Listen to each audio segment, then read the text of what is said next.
حاجات بيعملها اطفالنا الصغنططين احباب الله لما بيروحوا السوبر ماركت. سلام عليكم يا عمو. هو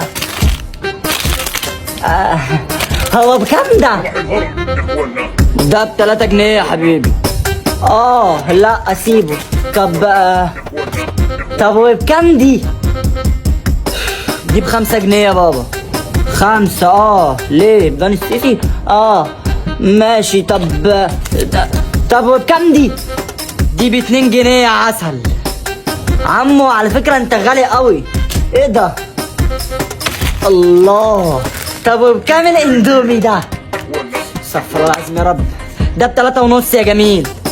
ب3.5 ليه يا عم؟ انت ما في كل حتة ب2.5.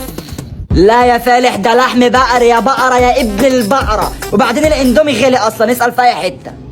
يا عم مغليش ولا حاجة، ما تفتيش يا جدعان. هو غالي عندكم ولا انا بس اللي باخد على عيني؟ يا حبيبي انجز، انا مش فضيلة.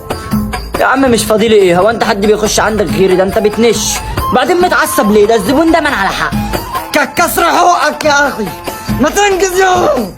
ايه ده ياما؟ مالك قلبت ماما الحاج كده ليه؟ طب خلاص هات بجنيه البان وكيس شيبسي بجنيه. امسك، ادي بجنيه البان وادي كيس شيبسي بجنيه. ماشي شكرا يا عمو. بجنيه البان وبجنيه شيبسي. ماشي، كام كده الحساب؟ يلا يا ابن